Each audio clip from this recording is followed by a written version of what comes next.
President Biden facing a nightmare come Christmas time. Thanks to rising inflation and a supply crisis, gifts are going to cost you a fortune. And that's even if you're lucky enough to snag anything, thanks to massive delays rocking the supply chain.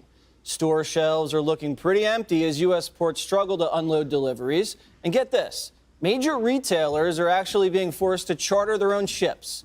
And on top of all of that, Biden's massive spending plans are set to make things 100 times worse. He's set to address the supply crisis tomorrow, he says. And Jen Psaki was pressed on why the president isn't being more forceful with the unions to loosen work restrictions that would ease the flow of goods.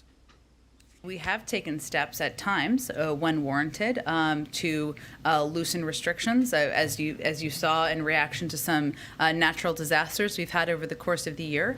Ultimately, the president's focus is addressing the needs, the challenges, and the threats to the American people to their well-being, to their economic well-being, and he'll consider a range of options. But again, the Supply Chain Task Force has been working for months to address these issues. The task force. And where's Transportation Secretary Pete Buttigieg? He hasn't been to a White House briefing since this whole crisis started. And when he manages to get in front of a camera, he doesn't say much.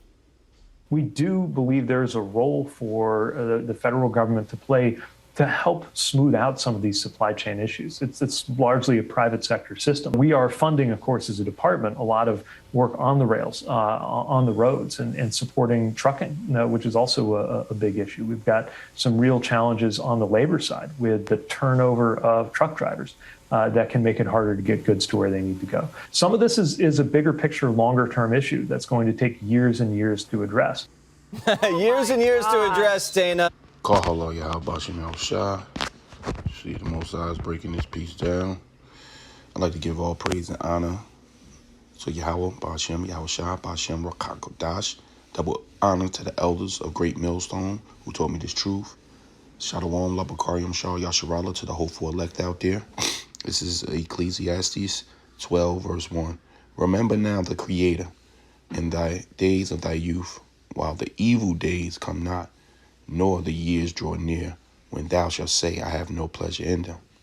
While the sun, or the light, or the moon, or the stars be not darkened, nor the clouds return after the rain. In the day when the keepers of the house shall tremble, that's what's going on, and the strong men shall bow themselves, and the grinders cease, because they are few, and those that look out of the windows be darkened.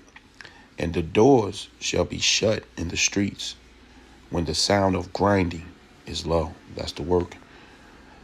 And he shall rise up at the voice of a bird, and the daughters of music shall be brought low.